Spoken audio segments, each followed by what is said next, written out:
What is going on? Welcome to episode 135 of the Nintendo Powercast. I'm your host, N64 Josh. Player 2 tonight, Destinaut. What's up, buddy? What's going on, everybody? Player 3, Mel. How are you? Oh, good. Hey, y'all. And guys, unfortunately, we aren't going to see Eric again until probably November. So, but tomorrow, he has like a life or something. Yeah, something like that. He's going on vacation, or I don't know, something. But tomorrow is his birthday, so make sure to tweet at HateZero happy birthday or say happy birthday in the Discord. So there you go. Well, the music you're hearing is from On Being Human. You can check them out on Spotify and YouTube. This is an unofficial Nintendo podcast. Don't forget it. And if you want to get yourself a free book from Audible, go to audibletrial.com/NPC. Pick up something awesome like Console Wars or Ready Player One. The chair I'm sitting in is from OP Seat. If you go to n64josh.com/OPSeat, you automatically save $10 at checkout. And all their chairs and desks currently have free shipping. So that's something there. So check that out. n64josh.com/OPSeat. Let's get to the announcements. Hey, listen! We do this show live on twitch.tv/N64Josh. We try to hit 6 p.m. Pacific Standard Time. It just depends on schedules and technical difficulties, but, that's the goal. Tuesdays and Thursdays. I am streaming every morning starting at 4 a.m. This week, not so much, because I'm sick right now, and I'm actually trying to be smart and heal up, so, it's because these people that are in this call right now are always telling me, like, will you please rest? Just get better. So, thank you. Thank you for making me do that. The funny thing is, my body still jumps up at 4 a.m. and it's like, you should be streaming. I'm like, please let me sleep. Please. So, I decided to give it a break. But we're still doing first looks on Friday mornings this week, because I still haven't done it yet. We're going to look at Super Mario Party. And I don't know what else yet. I haven't looked that far ahead, but we'll have a couple of games to check out. And with that, let's get into our reviews and impressions. All right, so Mel, what have you been playing this last week? I mostly just been playing Valkyria Chronicles 4. I'm now at chapter 13. I'm hitting that point to where it's like not stupid easy anymore. So that's good. And I gained a lot more abilities than last time I talked. Because now I'm able to pick people so they can be leaders. And if you're a leader, you can make somebody follow you. And, that gives you a huge advantage because you can team up. You can shoot people, like, both at the same time. You can, like, drag them, fall to the map, and then, become not a team anymore, and then you can use that person. They can move even more. So I've been trying to get like all A's on the missions. I have about like 7 maps I have to do over again, and it looks like I'm nearing end game kind of, because I was looking at my upgrades and I only have like 4 or 5 spaces in most of these weapons. Okay. I'm about like 30 hours into the game now. Wow. So is it a game you recommend for people? Because there's actually a lot of things you can do strategy-wise. Because now I have the ability to use the ship. And if you use the ship, you can like, if there's like a certain area where this certain guy is at, you can call on the ship, and the ship would just bomb that section. Well, so I've been doing that nice. every single chance I can get, And I've been upgrading my tanks. Like, I have 3 tanks now. Well, 2 tanks and some other little thing. But I have 2 tanks. So I have flamethrowers. I have, like, grenade launchers. All the good stuff, All the good stuff, yeah. So this is a game you would recommend people check out if they're into... I mean, what is it really? Like a strategy RPG kind of? Is that how you describe it? It kind of is. It's a little more advanced than that, kind of, because you can do a lot more stuff. And it's not like a good... Like, you can move pretty much anywhere on the map unless the map blocks it off. And then there's some sections to where you can blow up stuff and it just catch on fire. So only certain people can go through the fire and that stuff. I see. Okay. So it has things like that. Okay. And again, there's a demo. That's true. Yeah, check that out. So I did... This game was sitting at Best Buy, the special edition. So it's now in my office. I haven't opened it yet, but You lied, Really? Josh. You lied. Because you said, I'm not getting it. I'm going to walk away. And you even said, I walked away from it, guys. Look at me. I- I'm a good guy right now. I did. I just walked back in 2 days later and bought it. Oh my gosh. Because you showed us the picture, and it was like all. It had that, it had like that metal casing thing. Yeah, I Just know. kind of crushed the box. You're like, oh, don't get it, man. Don't. Yeah, And you it's got it. You just wanted the tank, huh? 'Cause there's a big tank in there. I don't know. We'll do some kind of unboxing online or on stream or something. You said because the box was damaged, you were gonna open it. But you haven't. You did two things you said you were gonna do. I know it's not opened yet, Ah. but Okay. you know we might. No, I yeah, mean, no. We might. I kind of want to play after listening to her talk about it. I kind of want to play the game. So, any other games? Any indies or anything? I didn't pick up any indies last week. I was, and then like I decided against it, and then now I'm kind of glad. But this coming week, I probably will have something new. Okay, all right. Destin, what have you been up to this last week? I finally. I don't know if I could say I beat the game, but I completed the story mode with every character on Blade Waifus. So I got all the colors. There's not really an ending though, but it's fun. I really like that game. Cool. Each time I play with a new character, I'm like, oh, this is going to be my main. And then I play with someone else. I'm like, oh, never mind. This person's better. So, Gotcha. but I've actually figured it out. It's actually very cool. Unlike probably my previous favorite fighter, which was Street Fighter 2, or just any of the Street Fighters, really. You know how like each different character has like a different move set, and like, you know, Ryu and Ken have a lot of like rolling moves. You know, you got to roll the thumbstick Oh yeah. to like do a fireball, whereas like Guile had a lot of like charge moves. You had to hold down for 2 seconds, then press up, and it's like if you jump from one character to the next, you had to know that specific move set to be any good with that character. Well, Blade Strangers isn't necessarily like that. It's almost like down and A button is always going to do. I shouldn't say always because there are a couple variances, but for the most part, it's always going to do like some type of upward attack. So I could jump from one character to the next and know if I hit down and A, I'm probably going to do an upward attack. So I thought that was cool because it's almost like you can jump from character to character and still be pretty proficient with each one. So, but no, I've really liked that game. It's so much so that I almost bought, was it Code of Princess? Yep. And then Yeah, you were it's awesome. like, oh, it's terrible. I'm like, ooh, bullet dodged. Yeah, I picked Because I up. found out after you said it that it is a, let me get this straight. It's a port of the PC version, which, wait, I'm already wrong on that. I No, think. which is a port of the 3DS version. Which is a port Yeah. of the 3DS version. So basically, not that I think it would have been better porting it straight from the 3DS version. It's like a port of a port of a port that they slapped an HD skin on. So Pretty much, yeah. I went back and watched some videos. Yeah, and I'm like, yeah, I can see what you mean by a little clunky. Yeah, I was actually pretty disappointed because seeing the screenshots and stuff that I saw, I was like, this looks like a game I could get into. And then once I started playing it, because it looks like it's gonna play like, you know, like Turtles in Time or Yeah, those classic like that beat 'em new ups. Brawl collection that came out. Yeah, Yeah, it's like that style. Yeah. it's not that. But it's not. No, like all the It's enemies would like line up and then just get smacked, and I was like, what are they doing?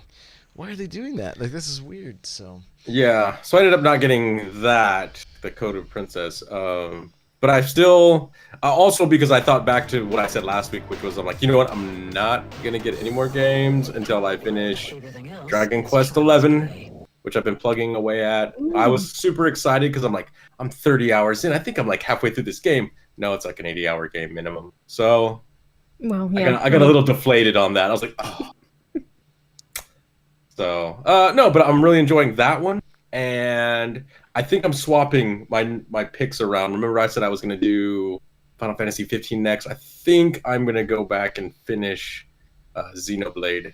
nice. Then the DLC. Well, I got to buy the DLC. I don't know. Xenoblade is next. Hey, remind me, Mel, if you buy the physical copy of the DLC, you get you get a code for it. Is that correct? You get a code for the challenge mode for the base game. The You challenge get mode, the okay. story for the DLC on the card. Gotcha. Okay, well, I played a handful of games this weekend. Jumped into Super Mario Party, of course. Played with my wife. She's currently checking out different divorce lawyers. So I didn't let the Wookiee win. So, the couch has been comfy. Nah, we're good. But she did look at me a few times like, do you have to win every minigame? I'm like, I can't lose. Is it, do you have to win, or is it, do you have to win by that much? Because there is a difference, and one of them will save your relationship. That's true. That is true. Barely win each time, and you could be like, oh my gosh, I got lucky. I love you. Yeah, I got lucky. Win by 10,000 points, and it's like, come on. Really, bro? Yeah, so play that. I mean, it's traditional Mario Party, right? Like, and we had a really good time playing it. Jumped into the online, which was very fun. What was available, but there's not much available, and then we're gonna talk about this a little bit more later. But there's a ton of potential with this game, which I'm honestly, I'm a little bit tired of saying that. Like, there's a ton of potential. You know what I mean? Like, let's just get there. So that's one of our talking points. We're gonna talk about Nintendo and their online stuff. So, I streamed Wolfenstein 2 for the first look this last week. Wow, that was uncomfortable. How's your soul? It's black and gone. So, wow. The game runs really well on the Switch. I was very surprised. The lighting and stuff looks really cool. I picked it up and played in handheld a little bit over the weekend, but man, the first part of that game is rough when they're kind of giving you some backstory and stuff, and some of the things that they said and the things they make you do. I was like, what have I done? So I don't know. I found it fun to watch. Oh, good. I'm glad. This uncomfortable. Did you? Oh, okay. I was gonna say, was it the gameplay that was fun, or was it watching me squirm in my chair that was fun? So, but overall, is it wrong that I watched it and I was like, I would have taken that a little further. Yeah. I would have. Oh, good. That's good. I don't know what that says about me. I tried to anyway. So yeah, it was crazy, but pretty impressive on the Switch overall. Mega Man 11, put it on hard mode, and we just went for it. Played a few levels, and I gotta say, I'm really glad, really glad I picked that up, and hope I can force myself into playing it more. And then Dragon Ball Fighter or Fighters or Fighter Z. I don't know how to. I don't even know what the game's called anymore. But Fighters, like the same way you would say boys. Okay, so Fighters. Yeah, There you go. it's just If you this talk you about added. Gotcha. So, Dragon Ball Fighters, which, Destin, I'm going to say if you like Blade Strangers, this is one you may want to look into because the controls are similar as far as, like, you can move from character to character, and they're all going to have similar movesets, but I haven't taken a deep dive into see, like, what combos does this character have, or how, I feel like they all kind of have some basic combos, and I feel like this game is almost like a successor to Killer Instinct in a way, where it's like you have these like somewhat easy moves to pull off these rad combos that don't do a ton of damage, but it just makes the overall gameplay look like you're doing something super cool. So Yeah. So overall, like, really, really enjoy that game. Really quite fun. And then the last thing I picked up isn't a game. It's actually the headset that I'm wearing. This is the Zelda A10s from Astro. And I have tested them out all weekend. I'm using them now for a call. I've been listening to music on them. I've taken them handheld and used it on my DS, used it on the Switch in the car. Did some of the voice chat either with Discord or in with the app, and it comes with one cord that just has a single, so if you can go right into your top of your Switch if you want, and then a game like Fortnite, I believe you can use your voice chat and everything. That was the one thing I didn't test. But then if you're going to use your app, it comes with a second cable that you plug the single cable into, and then it splits, one to your phone, one to your Switch. And it's where I'm sitting at my desk, it's long enough that if I wasn't like streaming and using Discord, that kind of stuff, I could easily make connect it to the Switch and connect it to my phone and have it work very easily. The microphone is nice in the fact that like you actually can hear your own voice when you're talking, so that you're not screaming or talking louder than you need to. And so overall, like, and the sound quality is what really surprised me. I have the Astro A40 TRs. I have the mix amp and everything. I have a feeling that these have like upgraded and better drivers than the A40s. The A40s supposedly do like 7.1, that kind of stuff. I don't know if these say that they do that. I don't think they do. But just overall, the bass response, there's more clarity to it. And over to the overall sound. And I'm excited to use these things for gaming. They are coming in at $69.99. And overall, I'm very pleased. Very pleased. Now, I mean, of course, if they were Bluetooth and the Switch offered better online chat, blah, blah, blah, that kind of stuff would be great. But, and I even tested voice chat. I used my A40s in the app with the same wires, and I switched over to these. And Crawler was helping me, and he said pretty much sound the same with both headsets. So, overall, pretty pleased. And I believe they're coming out with a Mario set as well. And you can't change the tags on the A10s. You have to. It is what it is. The A40s, you can change the tags, and they have tags coming out like Mario and Zelda and like classic 8-bit stuff. I really want some Smash tags, like the ones they had at E3. I don't know if they're releasing them or not, though. So, but overall, these Astro A10s are pretty solid. And I will have like a more of a full review on my YouTube channel as soon as my voice doesn't sound the way it does. So, with that, let's. Do you have any questions about the headsets before we move on? Any? I was just gonna ask, what do they retail for? Maybe you already said that. $69.99. So they're $70 headset. So that's not bad, considering it's a headset / microphone, and you get the accessory cables, which obviously people are gonna want. That's not bad price. I've probably paid more for less. In fact, I know I have. The other thing too is the cable that runs to the headset also has inline volume control, so you can easily switch or change your volume if you need to, and then you just use your phone volume, adjust how loud your voice chat is, right? So you can get a good mix that way of voice and gameplay audio, or game audio. So with that, let's get to the news.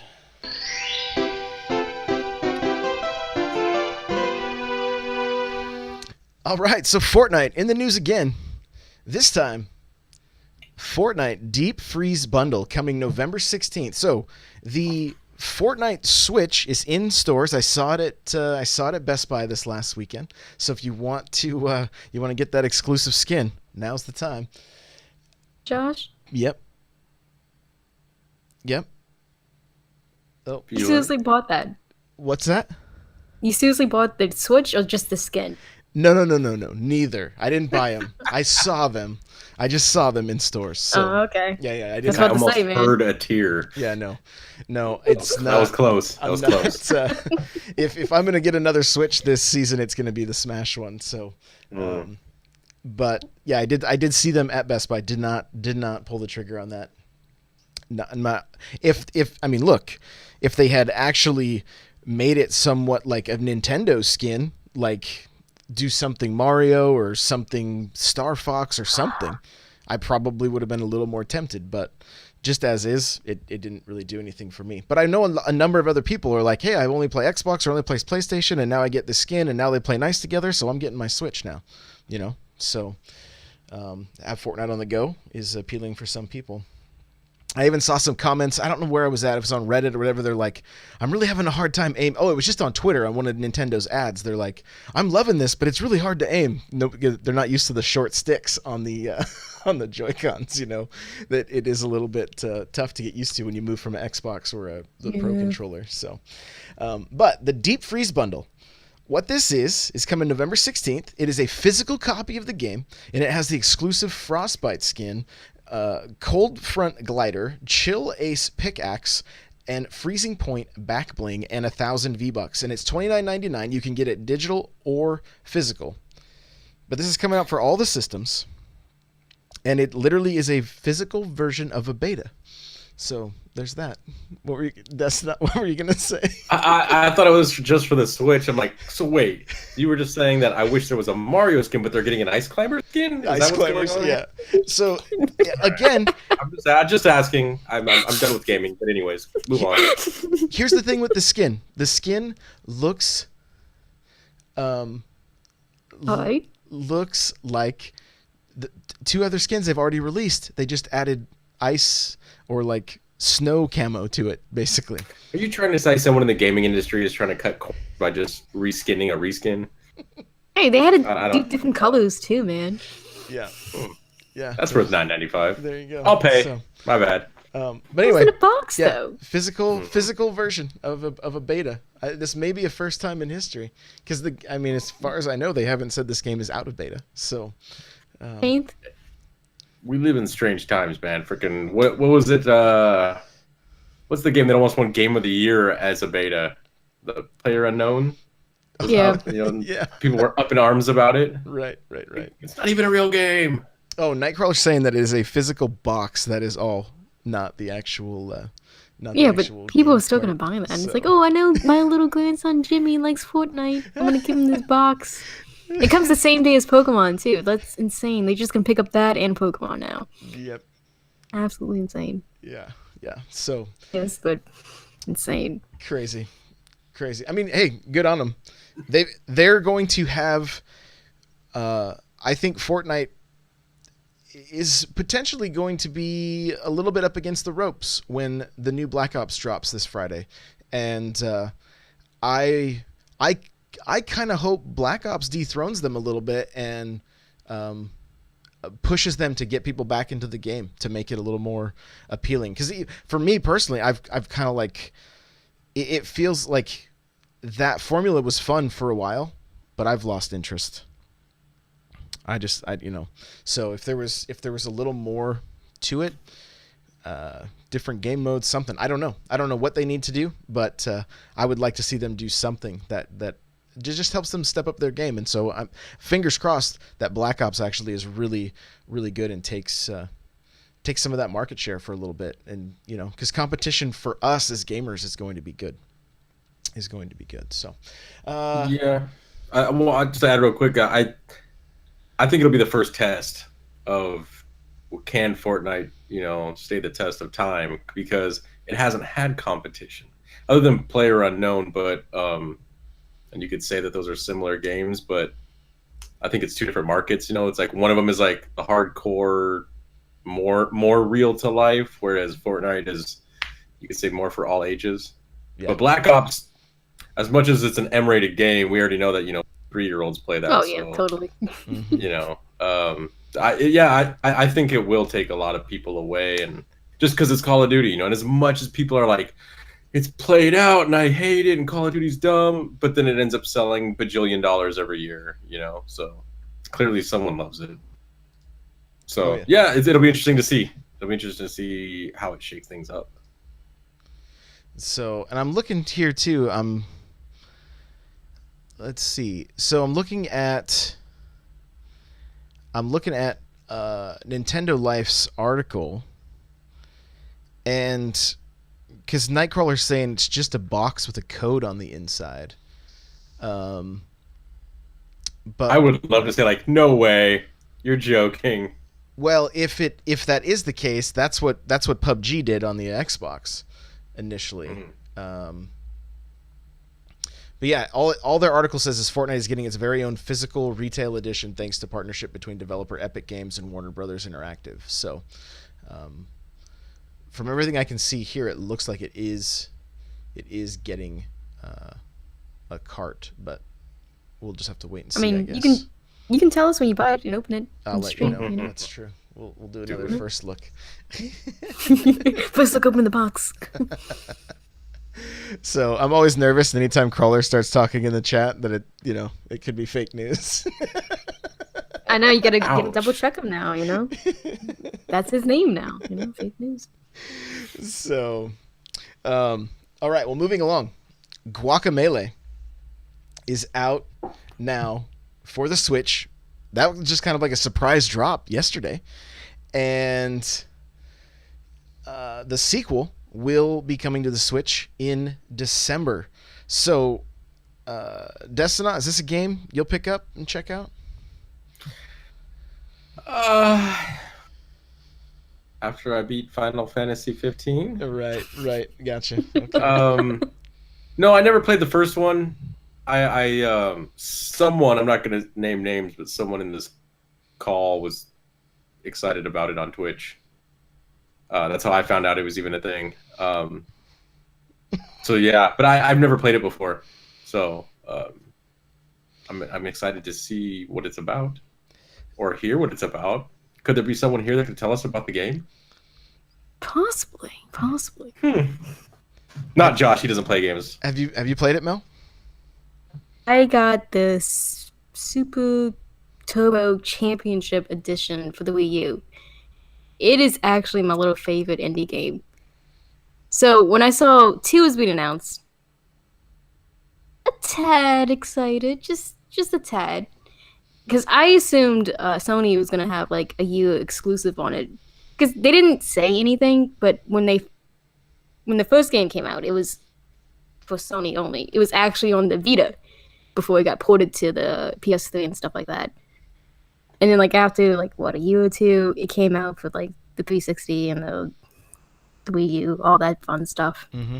So I thought we were gonna have to wait a year for the second one, and then it's like, oh no, it's December. I'm like, okay, because I purposely waited because it's on Steam right now. I can easily get it, but I purposely waited to see if they would port it over because I was like, this has to come over. This is one of the little indie classics that's not on the Switch yet. Like pretty much all we're missing is like Splunky or whatever. We pretty much got all the major ones, and like Hotline Miami. Don't forget Braid. Braid's got to get on there. Oh yeah, we don't have Braid. No, but we're getting I don't know. We're getting another one. We're getting all of them. It doesn't matter. Yeah. Bastion finally showed up. Yeah. I was just gonna say about that. That's the one. Just popped out randomly, and this one really came out randomly too. Just Monday drop. He was like, "Hey, first one, here you go." I think it's on sale for like $13 right now. You get like 10% off or whatever. And I think you get something else if you buy the first one, then the second one. But I'm just gonna buy the second one. Now, if they came out with like a little bundle, like a cart later on, like a year or two after, I'll probably pick that up again. Because I really love Guacamelee. Because it's like a Metroidvania, but it's like that in like the loosest sense of the word. Because you go back and revisit some places, but it's not heavenly on that. It's really focusing on the combat, and you get to play as a luchador, and it has really cheesy jokes, and you can turn into a chicken at one point. So yeah, this is my little favorite indie game, and I can't wait for the second one.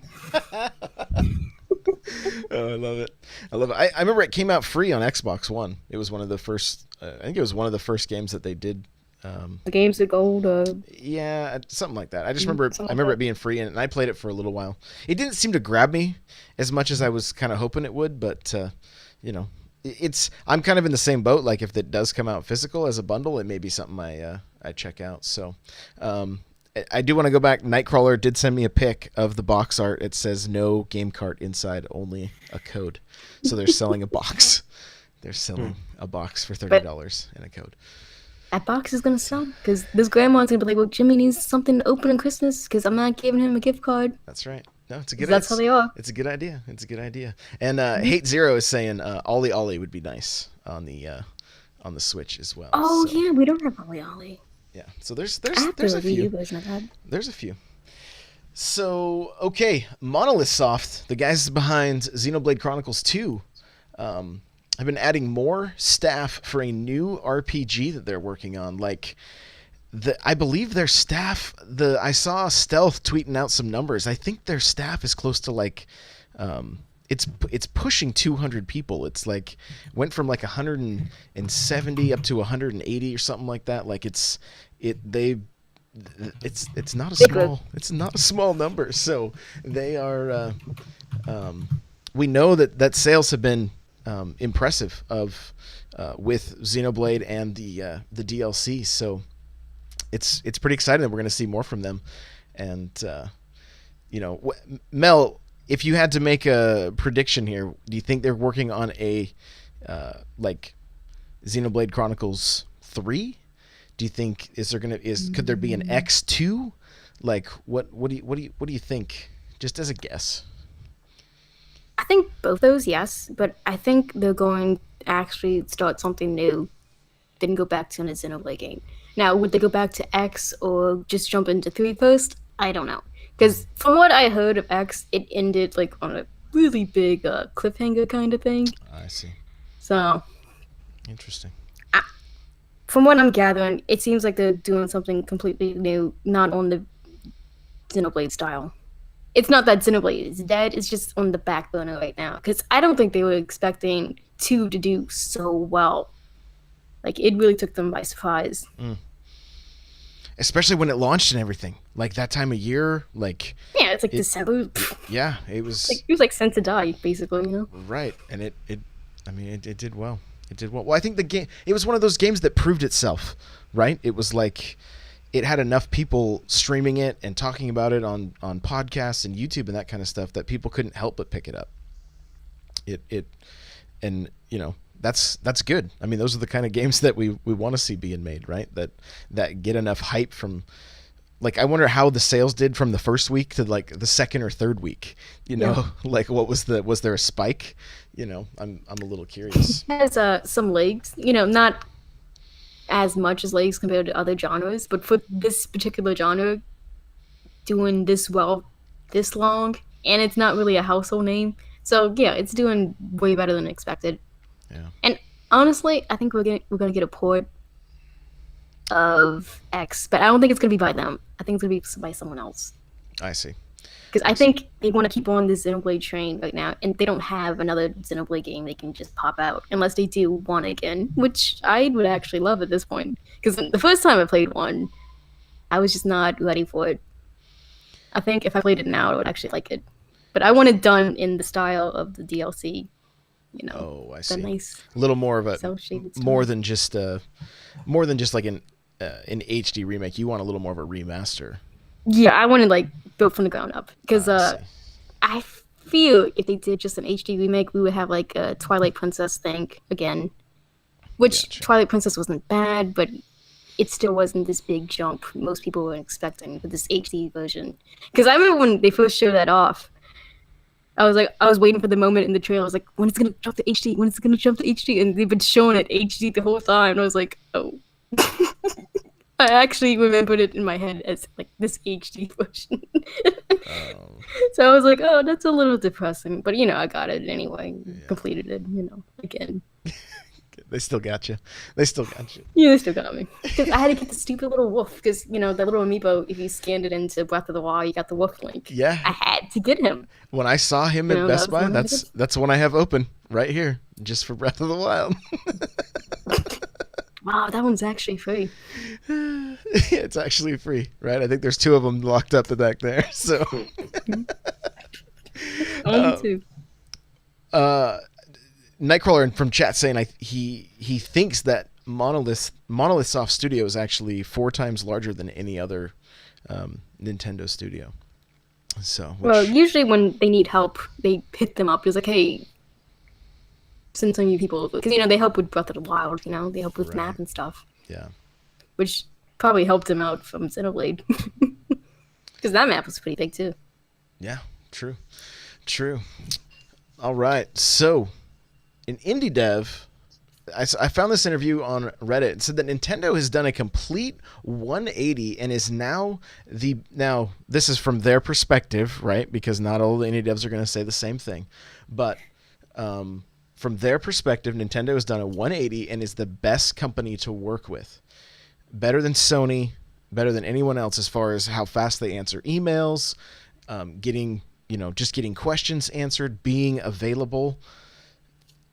I remember seeing some articles from other developers who, when they bring ports over, they don't seem to have quite as good of an experience. but this dev in particular says it's completely different than how it was. It used to be almost impossible to get any kind of help or information or things like that, and Nintendo has done a 180. And we saw I don't have it in my notes here. Mel, you may be able to help me out a little bit, but wasn't it Owl's Awakening? They said that game just did incredible on the Switch. Yeah, it did 1 month of Steam sales in 1 week on the Switch. That's Wow. impressive.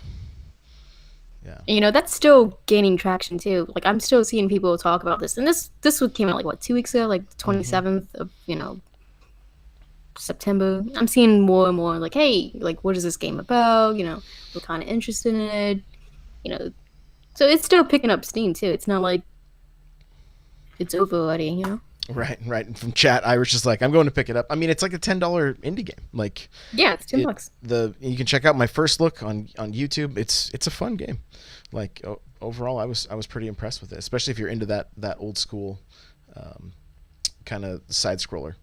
So definitely check it out. But good to hear that Nintendo is, working with these devs and doing that kind of stuff, and even hearing like the stories when we had the guys from Floor Kids? Yeah, Floor Kids, and just hearing the conversations that they had with Nintendo and just how helpful they were. Like it's good that this kind of stuff is happening, because indies have become a pillar for the business with all these console makers. So it's really good to hear that, according to some, Nintendo is the best company to work with.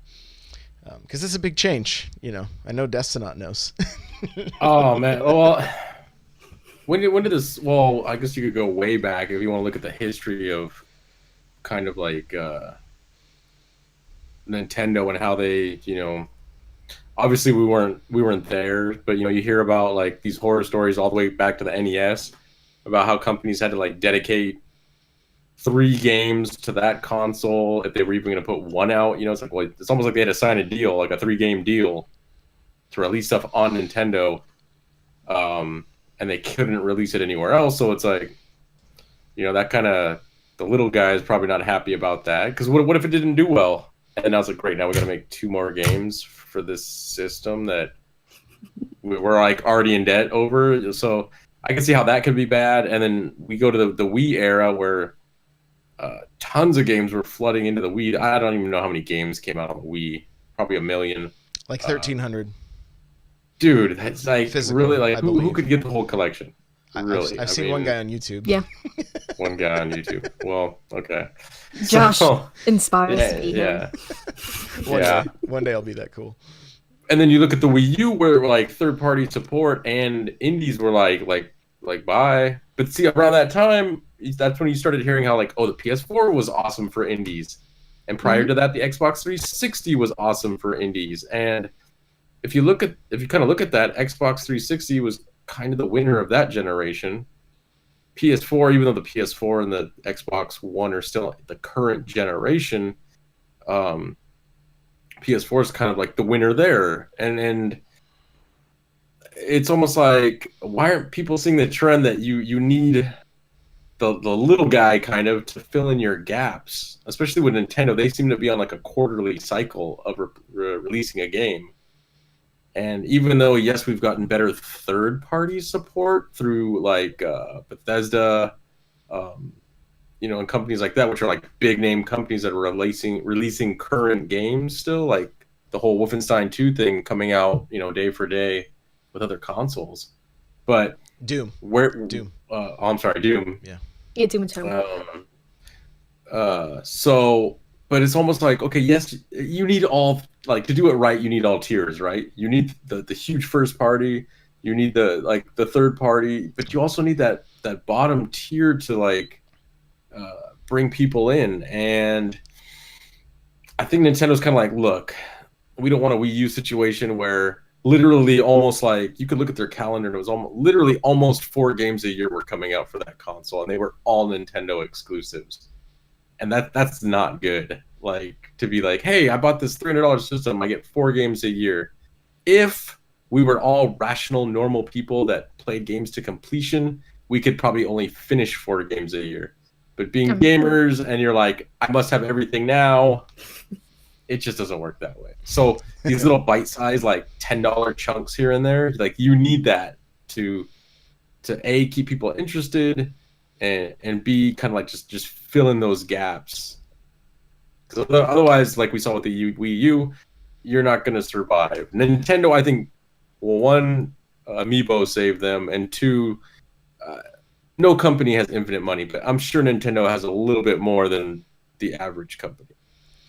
For sure. And the other thing with like the Wii U, I think Nintendo was actually turning this ship towards helping and being more helpful with indies on the Wii U even.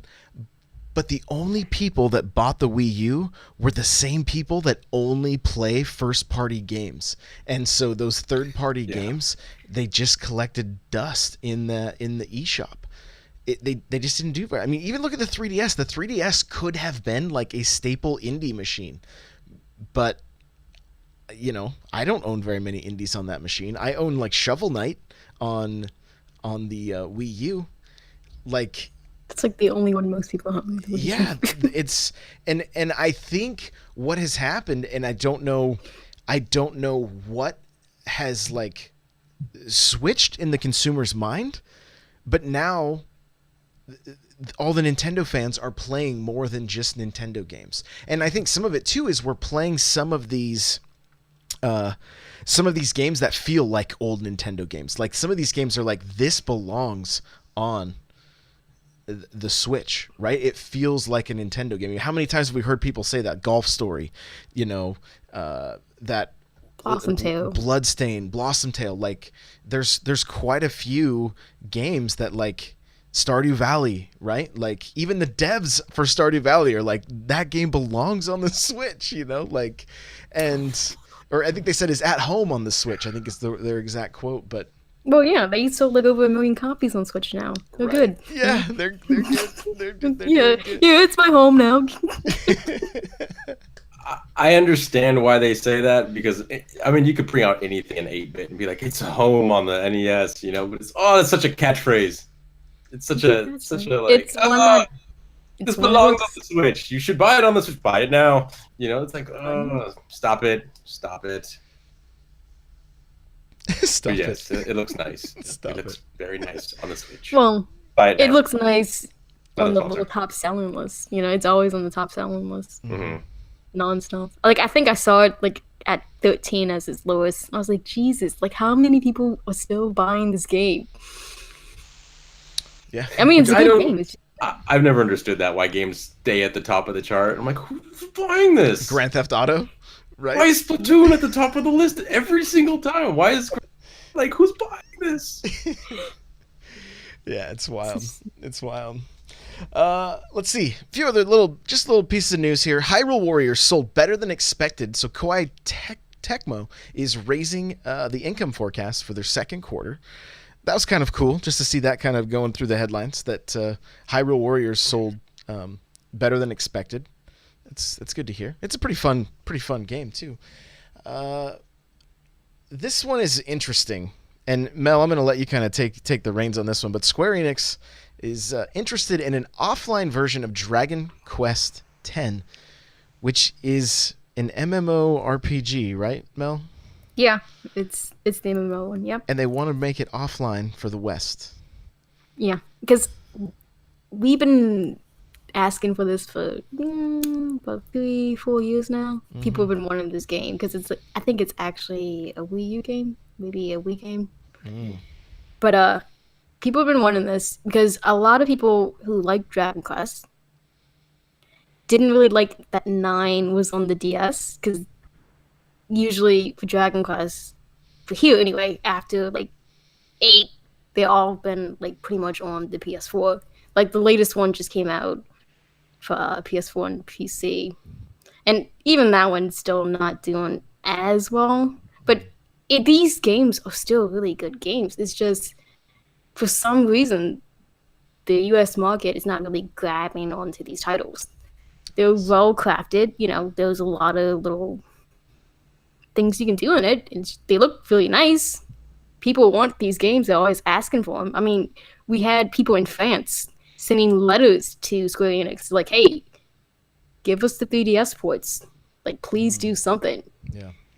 So they're looking into the possibility of giving us a version like this, because they do want to grow this franchise into just more than just Japan. Because when you release it out in Japan, it's basically like a holiday over there. Like, people take off work, they go wait in line, they're playing this nonstop. Like, this is their game, pretty much, Yeah. So they kind of want some of that to latch onto here. It's just they don't really put in like the effort. Like, I hate to say it, but they don't. Like, they don't really market these things. Like, I didn't see any advertisement for 11. I knew 11 was coming out too, but I didn't see anything of it. And then it came out like what, the same week as Spider-Man? Like, come on. Yeah. Like, what are you gonna do with that? Yeah, and that casts a pretty big shadow. And we're still gonna get the Switch version. They're like, it's sooner than you think, but we don't know what that means. They didn't I'm even thinking show us never. that. So I know, because Tokyo Game Show just passed. I was waiting for like a 30-second clip. That's what I was asking, man. Just a 30-second clip. What did it look like? Yeah.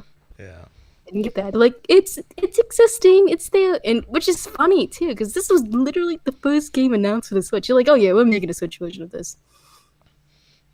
But the S stands for someday. someday. Yeah, someday. Maybe. I'm hoping it's sooner than later because, like I said, I've been playing it on PC, and first of all, it looks amazing. It's in a cartoon style. Like, if you like the way the Dragon Balls, you will like the way this game looks because it's done by the same artist. There's even characters that look like Dragon Ball characters because they do the same spiky hair, or like the girl, same eyes, even the same dress, like the same clothing, almost identical. But the way they do the skin, and it's like, wait a minute, what do you mean the way they do the skin? It's just a solid color. Somehow they did it to where I'm like, wow, like the skin looks soft. It's a very weird look to it, but it looks amazing, and it doesn't look like a graphically intense game, and it's really not. But so I can't imagine. Yeah, exactly. Like, it's cell shading, but it's almost like this is the pinnacle of cell shading. This isn't. Yeah, it's like I can't really think of a better cell shaded game, to be honest. Yeah, and there's some games that are simple looking. Like, you go back to The Legend of Zelda when they cell shaded it. And I'm not saying that this looks worse, but it's almost like a different style. It's almost like Pixar did this one.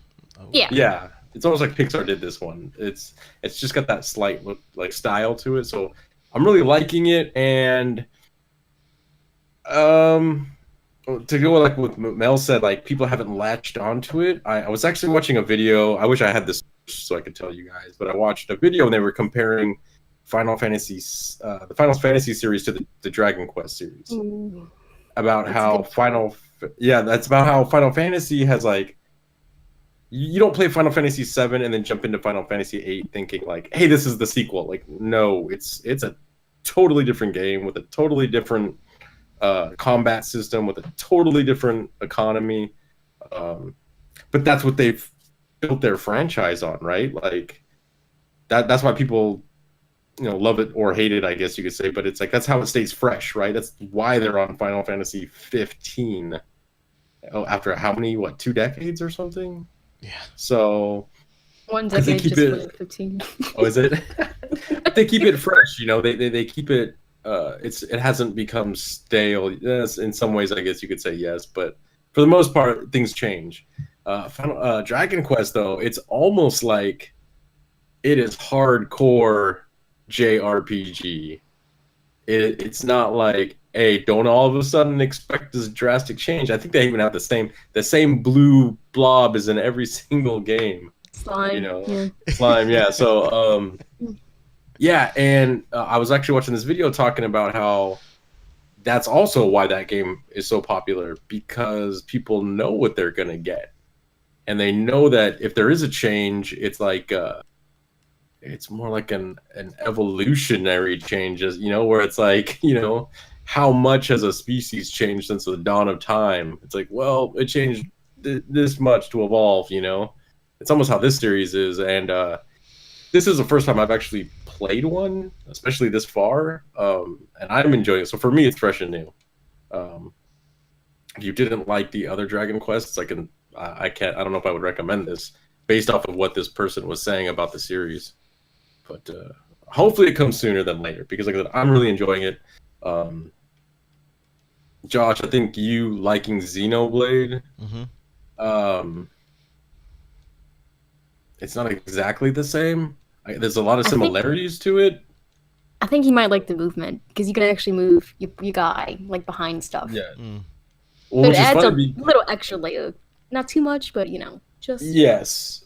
So, and there are some things like you can change that. You can actually change. I changed it back to like old school JRPG style, where you just stand there, and all you do is hit the buttons.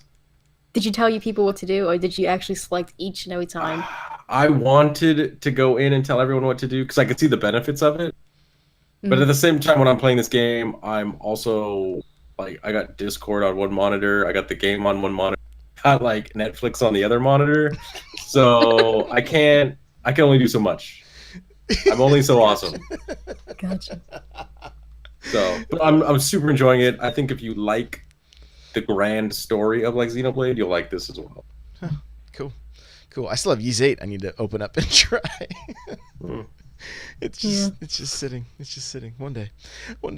Couple more things. I went to the Smash Bros event at my Best Buy this last weekend. The line was crazy. Like, I tried to compete for the hat, and by the time we got in line, which was before the store opened, I wasn't going to be able to play until 4:00 to do the tournament. And my son was like, I don't want to stay this long. And we sat in the line for over 2 hours just to play for 5 minutes, right? 2 matches.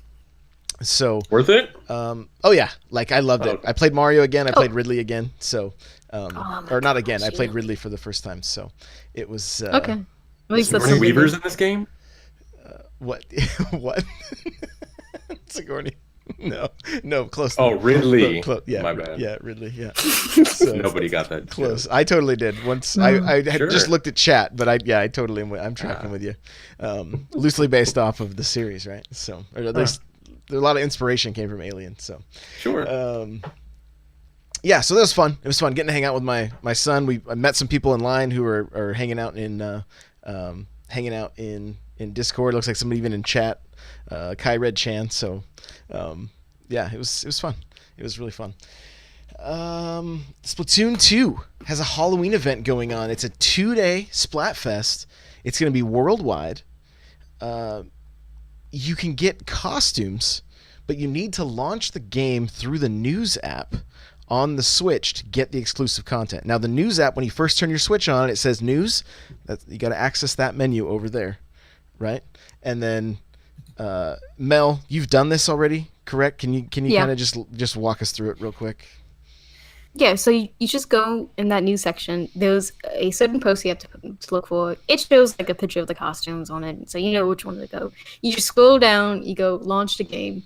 Then it launches, and then once the game is loaded, there's this little box on the ground in your little Inktopless Plaza Square, whatever you want to call it. You go hit the box, and you get all the costumes. It's like 4 costumes. You have like devil horns, you have a Jason mask, like Friday the 13th kind of looking thing. Yep. There's like a football head fish or like an anglerfish head, and then some kind of Japanese hat thing. Like, I forgot the name of it, but it's a Japanese spirit kind of thing. It has like a little piece of fabric down the middle. So those are your 4 little hats you get to do. And you get to choose, trick or treat, if you want to do the Splatfest. But I think the hats you get to keep. So you're going to see a bunch of people with the Jason mask, I'm sure. Just keep that on. That's what I'd be wearing. Does the little spirit thing look like a Mimikyu? What? I just learned what one of those was the other day. That's like a Pokemon, right? No, it is like a Pokemon, but no, it doesn't look like that, no. That's why it caught me off guard. It was like... I knew I would. It's a shame they could have got a little bit of Pokemon into Splatoon. Oh, just wait till like Let's Go. If they don't do a Pikachu and Eevee month, then I don't know what they're doing. Right. They're dropping the ball. I would have paid unlimited amounts of money for a Charlie Brown ghost costume, like the 30 holes in it for the eyes. Yes. If they would have had that, I would have paid real money for that. Uh-oh. The losing team of Splatfest should get that. And instead of sneeze jokes, they should just get like a rock, I got a rock. The rock. Didn't get my sneeze Definitely. jokes, got a rock. Benji in the chat says, I beat Mario 64 and now I know Pokemon, this world is going to end. So you can thank the Smash you beat Bros. one blog. game and suddenly you know everything? Right, exactly. Get out of here. But he beat the game though. I beat the it's game, The yeah. game. Oh. All right, well, let's get to our talking point here. Here we go! So I feel like this is kind of a talking point that we hit on somewhat regularly as we talk about different games individually. But as a whole, and this may not be a popular opinion, but I'm going to say that it still feels like Nintendo is missing the mark when it comes to online. Now, I'm not talking about their online service, but I'm talking about with their games, right? So take, for instance, Mario Party, Super Mario Party. Here we have this game that is like almost the complete package of a Mario Party. You have the traditional Mario Party that people have wanted. You have a spot just to play mini games, which is great. You have the devs getting creative and giving us the raft mode, which is kind of similar to what they had been doing with Mario Party, but it had always kind of fallen short. But having it just as another option, I think that's good. More options, the better. And then you have this online mode that is, it's bad enough that it's only mini games, but then on top of that, it's only like 7 mini games. You only get those 7, and I assume I didn't get to put it back on and check it, but I think those mini games change each day. We played it for quite a while, so it didn't change within the hour. So maybe somebody in chat knows. I didn't get a chance to check mine to see. But I feel like there are still these missed opportunities here. It's like, this game would have been a complete home run of a Mario Party game, and for some people it wasn't even a purchase because it did not have the board game support online, right? What do you think about this? Just this overall talking point, Mel. I know for you didn't purchase Mario Party, but like even games like Splatoon, where we're given 2 maps to choose from for an hour, right, or 2 hours or whatever it is, and it's like, why don't they just give us more?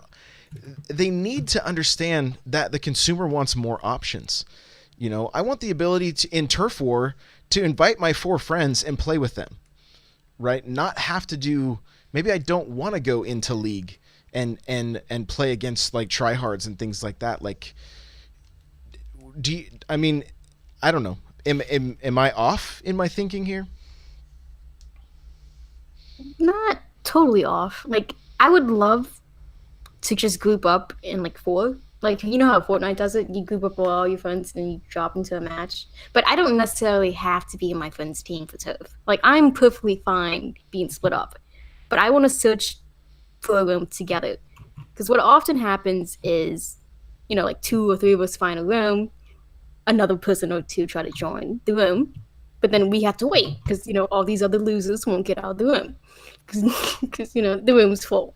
Mm-hmm. So we have to wait like a match, and then sometimes we have to wait like 2 matches. There was one night I was the last one to get in, and I had to wait 4 matches. That's 12, that's like almost like what, half an hour, It's just insane. Like, I just want to group up with my friends, find a room, and just go in. And they kind of fixed it a little bit with Splatfest, but see, with our particular group, we kind of have disconnects because, it's like 2 different countries trying to connect constantly for this stuff. So what we have to do is like, oh, did one of y'all drop? He's like, yeah, one of us dropped. So we all have to leave that room. We have to open up a new room and then find another thing. You know how annoying that is? Yeah, That's insanely annoying. right. And then for like Splatoon, when you wait in the waiting room, you can't watch. Like it's not like Mario Kart. Like at least I can watch y'all race and mess up, or get first place or last place or whatever. Right. In Splatoon, you're just watching it count it. Right. Yeah, It's just it's exactly like you said. Like, don't take away anything that Splatoon has done now, but give us another option in Turf War that's exactly like Splatfest, where you can go in with friends or go in with randoms, right? Like that would be that seems to be the right move here. I mean, and all they have to do is look back on older games. I mean, look at the Halo series. Look at the way Call of Duty does it. Like, look at other shooters that it's been working for years. Like they did that very thing. They looked to Mario Party and went, hey, let's go back to the formula that worked at the beginning of a board game with stars and coins and hitting your dice, and we'll add a few little things and make the boards creative and make that the what's new about it. But the formula was exactly what it used to be, and that's what works. Like, I think in some situations, Nintendo needs to look at what just stop trying to fix that which doesn't need to be broken, or stop trying to fix that. No, which you probably isn't said it broken. right. Right. yeah. but stop trying to fix that which isn't broken. Just don't reinvent the wheel. Go with what works. And I think the consumer would have sold more copies of Mario Party. You know how much more, like, I would have been more apt to try to stream that game and play that game on the regular. Like, I streamed the party games and we had a good time. We laughed. But you know how much more fun we would have had if it was like, oh, you took my stars, and that kind of stuff that game, that's part of the fun that game brings, is the competition and the just like, I can't believe you hit more blue squares, so you win now, that kind of stuff. I mean, it's just, it's a bummer to me. Destinat, what do you think? Yeah, I mean, I don't know. I'm torn back and forth with this because, you're saying like in past iterations of the game, like you felt that there were certain parts of it that were like perfect, like they hit the mark, right? Mm-hmm. But I'm sure back then even you probably had some issues with the game, right? Maybe you felt like, I wish this was different. I wish I could do that. I wish I could do this. Nintendo seems to be very much like, hey, we got this new game. Let's start from scratch and build up. We know the basic template of what Mario Party is, and then let's build something new from there. Mm-hmm. Versus saying, hey, let's take this from the past game. That was good. Okay, now let's take this from the past game. That was good. Let's take this from a past game. Let's mash it together so everything will be good now, right? But I don't know. Like, part of me wonders if, as content creators, they make video games. If they're like, I want to do something totally new. I want to go from the ground up, and because I think it is fun and exciting to be that as a creator. To be like, I want to start something new. Mm-hmm. You don't always want to be handed something, and been like, hey, here's what this is the past. Here, just take this, move a slider, add a board game, you're done. Thanks for coming out. It's like, wait a minute, I thought you hired me because I'm this creative person and you want me to be creative. So I can see it both ways, but at the same time, games have become like a, like some people say, like a product, right? Why not take for what your audience wants and mold it into that, right? So I don't know. I can see where like the creative person making the game might be like, I want to do something totally new. This is my vision of Mario Party, or my new vision. I don't want to make the same game that came out last year. So I can see two sides to it being like, okay, I want to make something new and totally different, but at the same time, it's like everyone keeps talking about games as a service. I think Nintendo even said they wanted to do more games as a service. Absolutely, yeah. Why not listen to your audience and be like, what do you want? We want to create something that you want, So it's very much like, I can see that there's two sides to making the game, but I think my pendulum swings more towards the service side. I think maybe there's a different game that could be more artsy, but this type of game, I think very much you need to look at like fan feedback. Well, and I think what they did with this game is they allowed them to get creative with like the rafting game. That's something different. Whereas in like the like Mario Kart 8, 9, and 10, like one of them had all 4 characters sitting in the same car going around the board together. So there was not it just wasn't really a good, like nobody really enjoyed that, right? And they were trying to innovate on the foundation of what Mario Party was, and they just weren't clicking. When they went back to the foundation of what Mario Party was with Super Mario Party, like I was excited to just jump back in and kind of know what I was going to get. But where the creative side could come in is the boards that we played. Like there was a giant blooper that if you landed on the bridge, it would take the bridge out, and then you would have to figure out how you were going to navigate the board. Like there can definitely be tons of creativity put into these boards to make them more fun to play, that it's not just your standard like, oh, just go around like Monopoly and, you know, get out of jail free, that kind of thing. But but there could be tons of creativity put into the boards. Just keep the just the fundamental game the same. That it's going around collecting stars. You're playing the board game. I mean, and look, they did the exact opposite of this when they did this Amiibo festival that came out, right? It was like this is a terrible version of Mario Party. You had to roll the dice by sticking an Amiibo on the gamepad. You have to pass the gamepad around the room. It was like, what are they doing here? Why did they waste all these Animal Crossing assets on this game?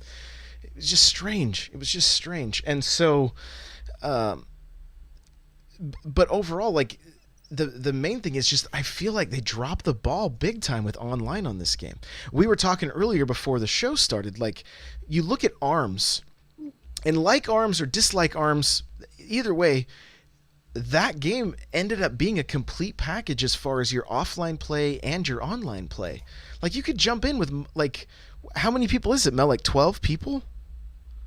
Into a party room, yeah. Yeah, like 12 people into a party room. So if you had 12 people that were really into that game, you all jump into Discord or now their voice chat. I'm sure it's supported there. You're having a good time, just getting put together. Like maybe you're doing a team match or doing a 3-way match, different things like that. And it was like that's great. But then when you look at like, you know, you look at Splatoon and you look at Aces and you look at Super Mario Party. I mean, Mario Kart at least is a pretty solid online for the most part. Like you can do, you know, ranked or non-ranked, and that seems to work pretty well. But and even jumping into a custom game, it seems to work all right. But Aces is so weird to even get into a game with people. Like it's like to try to find your friends. It's just bizarre. I don't know, Mel. Where are you at on some of this stuff? For which game? Just like, I mean, even going back to Mario Party, like you're not even going to purchase this game because it has no online, right? Yeah, because I am of the person who believes playing Mario Party is like drinking alone. It's just sad and depressing, and you shouldn't do it. That is my theory. I just wouldn't play this game. I know there's a separate single-player mode for this game, and you know what? That's fantastic and all. It's just when I'm buying this game, I'm like, yeah, I'm gonna play, but no, I'm not doing that. I have no interest in this game for that mode.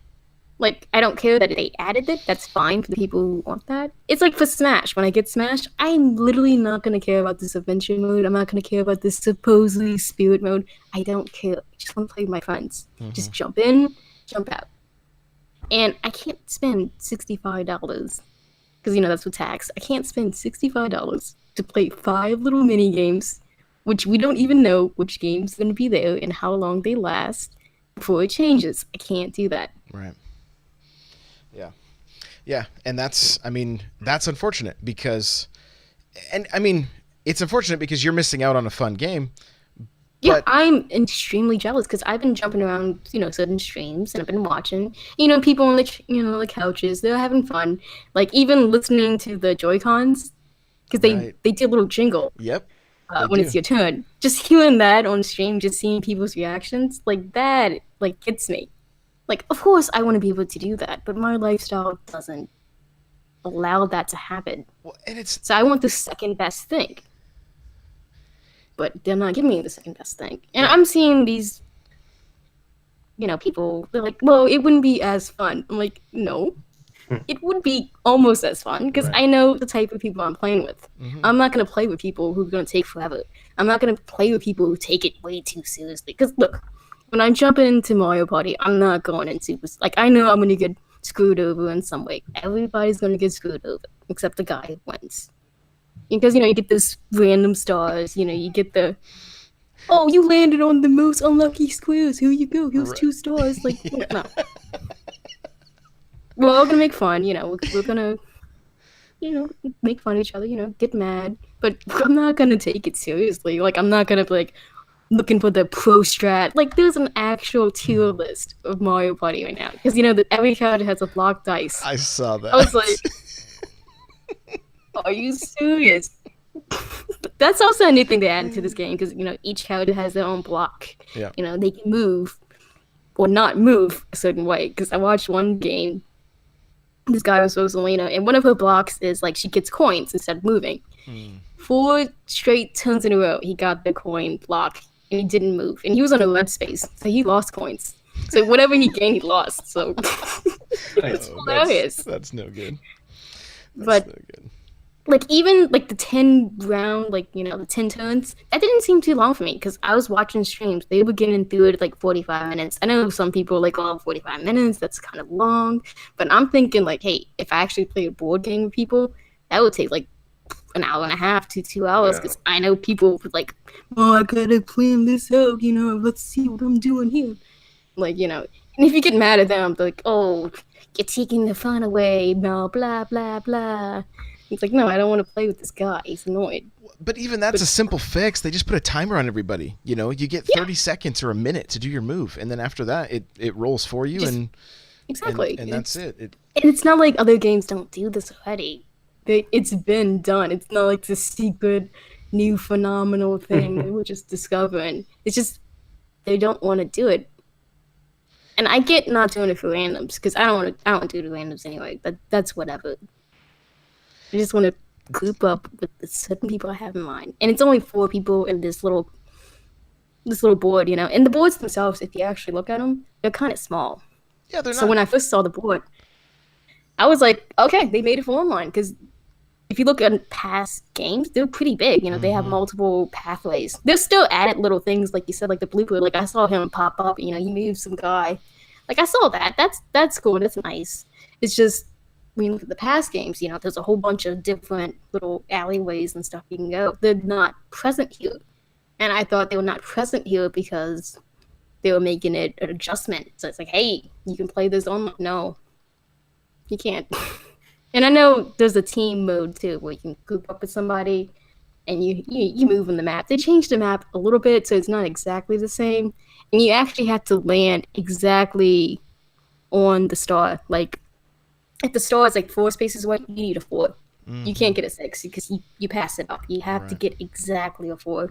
And that was funny just watching people. They're just going in circles, like zigzag and trying to waste up all their spaces because, some of them had like, the little buddies or the allies, which gives you extra moves. Like one guy had 15 spaces he had to move. He was literally 3 spaces away from the star.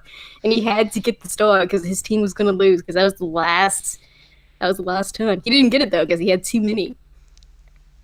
I love it. I love it. So I have a theory, and it could be. I mean, this literally there's nothing behind this other than I have a feeling that this game was not supposed to come out this year. That Yoshi was supposed to come out, and it kind of took Yoshi's spot, and maybe that's why we got the version that we got. And the only reason I say that is because we only found out about this game at E3, and then it was out like 4 months later, which seems a little bit odd. I don't know Mel. What do you think of that? I mean, do you think I'm just completely off my rocker?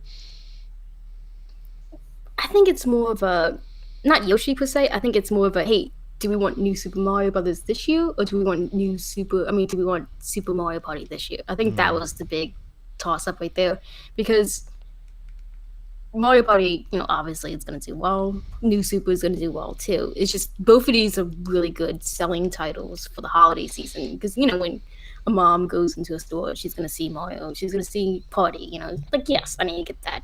Whatever. This could be like a Christmas event. Whatever. It's just I think they went with this because we had Donkey Kong and we had Kirby this year for the platformers. I don't think they wanted to do New Super also because that's a little heavy. So next year we get New Super and we get Yoshi, and then we get a whole bunch of other different genres. So I think that's what happened. I think it was the choice between New Super and Mario Party. Interesting. It just seemed weird to me that we only found out like 4 months before it came out. That we didn't get more info on it. And Destin, I mean, if this game had full online, would it be a game that you would have picked up? Do you think?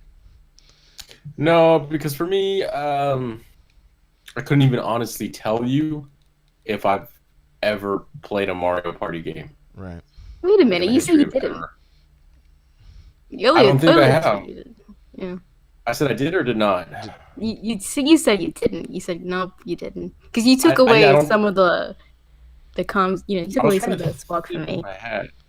Because people. I was trying to think if I had. I'm like, I don't think I've ever played one. I was trying to think, like, no. I'm like, that's gotta be untrue. I have to have played one, but no, I don't think I have. So I have no like nostalgia for this game. Mm-hmm. And then I mainly play first-person game, not first-person, single-player games. Single-player games. Yeah. And I will play online, but like Mel said, I'd be going in with randoms for this. I know you guys I was like, I could play with Josh, but it's like, it's like we would have to like meet up and like coordinate. So it's like, okay, I got one person I could play this game with. I guess there's like about 1,000 people in Discord I could play with too, but it's like I said, I'm trying to beat Dragon Quest. I'm trying to beat like 3 RPGs back to back. I have like the next 200 hours of gameplay already mapped out for me. So yeah, you're good. If I start playing party games every night, that's gonna, it's gonna hold that up. I got you. But I'm also not like, again, there's no nostalgia there for me. There's no,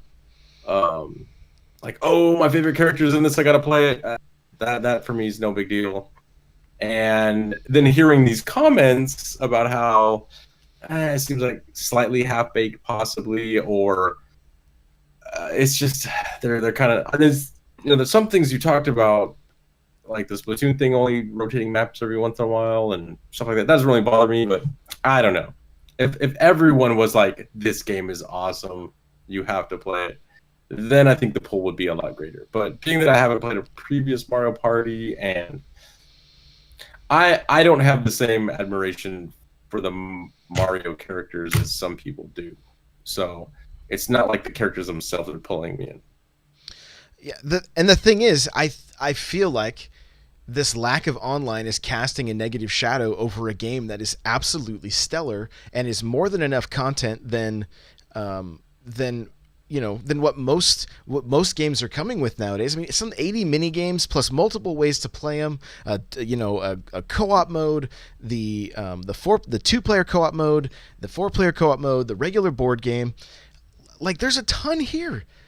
But the lack of online has got people pretty bummed out about it, because it's like, it's that one thing, and that's kind of just to kind of wrap this thing up. I feel like there's always that one thing with Nintendo that's usually tied to online that they seem to miss. It's like their online service launched 3 weeks ago.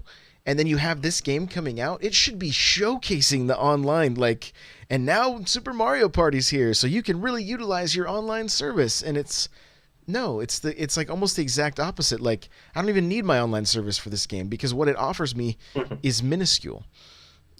So I don't know. I don't want to sound super negative or whatever, but I mean, at the same time, like I think this needs to be an improvement, and I hope they do add a patch and they add stuff like this, and then the game will take back off. But right now, the lack of online is casting that negative shadow. So anyway, let's wrap this thing up, shall we? All right, Destinat, let people know where they can find you. The best place to find me is in the N64 Josh Discord. I check in from time to time. My lunches are later now. I'm kind of bummed out because like the majority of the chats that every time you log on, this is like plus 100. Yeah, that's usually around lunchtime, and now I go to lunch like at 2:30. Even though my coworkers look at me weird, but so then I come in and I'm like, yeah, look at all this fun chat. Nobody's on anymore. Hey guys, I'm here. What about my comment? Silence for 3 hours.